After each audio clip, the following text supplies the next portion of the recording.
गुरुग्राम में पहले बॉलीवुड के सिंगर, उसके बाद फाइनेंसर, फिर यूट्यूब के स्टार और अब गुरुग्राम में एक प्रॉपर्टी मार्केटिंग करने वाली कंपनी के दफ्तर पर ताबड़तोड़ फायरिंग करके दहशत किसने फैलाई। आपको इस खबर में दिखाएंगे कि शाम होते ही लग्जरी गाड़ियों पर ताबड़तोड़ फायरिंग किसने की। नमस्कार, मैं हूं सुनील यादव और आप देख रहे हैं गुरुग्राम न्यूज़। गुरुग्राम में अगर फायरिंग की बात आती है तो एक दो नहीं बल्कि दर्जनों राउंड फायरिंग करके बदमाश बड़ी आसानी से फरार हो जाते हैं। उसके बाद की जो किस्से हैं वो गुरुग्राम पुलिस उनको जोड़ती रह जाती है, लेकिन गुरुग्राम में सरेआम इस तरह से फायरिंग करके दहशत फैला दी जाती है कि आसपास के लोग हैरान हो जाते हैं कि आखिरकार गुरुग्राम में इस तरह की वारदातों को अंजाम कोई कैसे दे सकता है। ताज़ा घटना गुरुग्राम के सेक्टर 45 इलाके में हुई है, जहां पर एक प्रॉपर्टी मार्केटिंग करने वाली कंपनी जिसका नाम MNR बिल्डमार्क है, इस कंपनी के दफ्तर पर बीती रात लगभग 9:15 बजे के आसपास कुछ बदमाश आए और उन्होंने आते ही इस कंपनी के दफ्तर पर ताबड़तोड़ फायरिंग करनी शुरू कर दी। उस फायरिंग के निशान यहाँ पर मौजूद हैं, वो जो आप तस्वीरों में देख रहे हैं कि यहाँ पर मौजूद जितने भी शीशे हैं वो चकनाचूर हो चुके हैं और जो कुछ शीशे बचे हुए हैं उनमें गोलियों के निशान आपको साफ तौर पर नज़र आ रहे हैं। इसके अलावा इस दफ्तर में लाखों रुपए की महंगी लग्जरी गाड़ियां खड़ी हुई हैं, BMW है, जैगवार है, उनके ऊपर भी गोलियां बरसाई गई हैं। जो यहाँ पर मौजूद लोग थे उनसे जब हमने पूछताछ की, उनसे जब जानकारी लेनी चाहिए तो उन्होंने हमें बताया कि रात तकरीबन 9:20 के आसपास 4 से 5 बदमाश आए जिन्होंने अपने चेहरे ढके हुए थे और वो तुरंत ही ये जो लोहे का दरवाज़ा है इसको फांद कर इस दफ्तर के अंदर चले गए और इस दफ्तर के अंदर जाते ही उन्होंने ताबड़तोड़ फायरिंग करनी शुरू कर दी, अंधाधुंध फायरिंग। जब पिछले महीने फायरिंग हुई थी यूट्यूब स्टार एल्विश यादव के घर पर तो उसकी तस्वीरें हमने आप लोगों को दिखाई थी। कुछ उसी अंदाज में यहाँ पर बदमाशों ने आज गुरुग्राम में एक और घटना को अंजाम दिया है और यहाँ पर चारों तरफ उन्होंने फायरिंग करते हुए दहशत फैलाने की कोशिश की है। जो जानकारी मिली है उसके मुताबिक जिस समय ये वारदात हुई उस समय इस दफ्तर के अंदर 3-4 जो केयरटेकर हैं वो यहाँ पर मौजूद थे। जब उन्होंने पटाखों की आवाज़ जैसे मानो सुनी हो, उसके बाद वो जब बाहर आए तो उन्हें अंदाज़ा हुआ कि ये तो गोलियां चल रही हैं और वो किसी तरह अपनी जान बचाकर दफ्तर के अंदर चले गए। बदमाश यहाँ पर कुछ मिनटों तक इसी तरह ताबड़तोड़ फायरिंग करते रहे। गुरुग्राम पुलिस जब मौके पर पहुंची है तो उनको 30 से ज़्यादा गोलियों के खोल मिले हैं।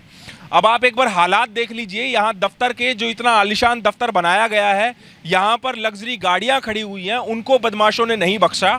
और आप हिम्मत देखिए बदमाशों की कि सरेआम जो सड़क है millennium city centre metro station यहाँ से बिल्कुल नज़दीक है, मात्र आधा किलोमीटर की दूरी पर है और यहाँ से जहाँ पर ये वारदात हुई है यहाँ से मात्र 1 किलोमीटर की दूरी पर गुरुग्राम पुलिस का सेक्टर 40 पुलिस स्टेशन है और सरेआम इस तरह से बदमाश आते हैं, एक कंपनी के दफ्तर में दरवाज़ा फांद कर अंदर घुसते हैं और उसके बाद ताबड़तोड़ फायरिंग करते हैं। सूत्रों से जानकारी ये भी मिली है जो हमलावर थे, 5 हमलावरों के हाथों में हथियार थे, सभी ताबड़तोड़ फायरिंग कर रहे थे। गनीमत ये रही कि जिस समय ये फायरिंग हुई उस समय कोई उस फायरिंग की चपेट में नहीं आया, किसी को कोई गोली नहीं लगी है। जैसे ही गुरुग्राम पुलिस को इस पूरी घटना की जानकारी दी गई उसके बाद न केवल गुरुग्राम के सेक्टर 40 पुलिस स्टेशन से बल्कि गुरुग्राम पुलिस की क्राइम टीमें भी मौके पर आई, पुलिस के आला अधिकारी मौके पर आए, फॉरेंसिक टीमों को मौके पर बुलाया गया और यहाँ से तमाम वो साक्ष्य जुटाए गए हैं ताकि जो हमलावर हैं उनको किसी तरह पकड़ा जा सके। अब इस कंपनी से जुड़े हुए जो लोग हैं वो भी यहाँ पर आए, लेकिन उन्होंने कैमरे के सामने आने से साफ इनकार कर दिया, कुछ भी बताने से इनकार कर दिया। लेकिन ऑफ द कैमरा जब हमारी उनसे बात हुई है तो उन्होंने जानकारी दी है कि मात्र 3 दिन पहले ही इस दफ्तर के CCTV कैमरे खराब हुए हैं। पहले ना कभी उनको धमकी आई, इस हमले के बाद भी अभी तक उनको किसी प्रकार की कोई चेतावनी, कोई धमकी नहीं आई है। इसके अलावा ना उनकी किसी से कोई रंजिश है क्योंकि ये एक प्रॉपर्टी मार्केटिंग कंपनी है। गुरुग्राम में, दिल्ली में, NCR में कहीं भी कोई प्रॉपर्टी होती है, उसकी कोई मार्केटिंग करनी होती है तो इस कंपनी के द्वारा उस प्रॉपर्टी की मार्केटिंग की जाती है और किसी से कोई रंजिश नहीं है, जैसी जानकारी यहाँ पर मौजूद लोगों ने दी है। लेकिन फिर भी इनके दफ्तर पर इस तरह का दहशत फैलाने के लिए किया गया हमला किस लिए हुआ, क्या उनकी मंशा थी, किसने हमला किया, ये सब बातें, इन सब बातों के बारे में जानने के लिए, इन सब सवालों के जवाब ढूंढने के लिए गुरुग्राम पुलिस की तमाम टीमें अब लग गई हैं। आरोपियों तक पहुंचने में। अब पुलिस का कहना है कि जल्द ही आरोपियों को पकड़ लिया जाएगा। घटना क्या हुई है उसके बारे में जांच की जा रही है। आपको पहले मैं बातें सुनवाता हूं। इस पूरे मामले के जांच करने के लिए आए सब इंस्पेक्टर बलजीत सिंह, उनका क्या कहना है। इन्फॉर्मेशन तो यही आई थी कि ब्लोम्स है ना जो होटल, इसके पास कोई फायरिंग हुई है। तो हम इस सूचना पे यहाँ पर पहुंचे थे। कितने राउंड फायरिंग हुए? काफ़ी हुए हैं, बाकी जांच चल रही है। कल सीन ऑफ क्राइम टीम मौके पे आई हुई है। किसी को लगी नहीं? नहीं सर, किसी को हताहत होने की कोई। गुरुग्राम में जब इस तरह की वारदात होती है तो सवालिया निशान जरूर खड़े होते हैं कि आखिरकार बदमाशों के अंदर कानून का खौफ बिल्कुल खत्म हो गया है।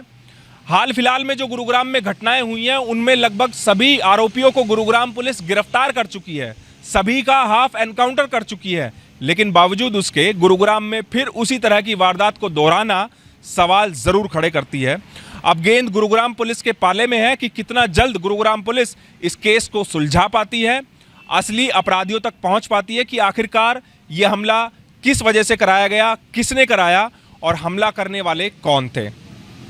इस खबर के बारे में आप हमें अपनी राय कमेंट करके जरूर दीजिएगा। साथ ही साथ आप इस खबर को जरूर शेयर कीजिएगा ताकि सभी लोगों तक सही जानकारी सही समय पर पहुंच पाए।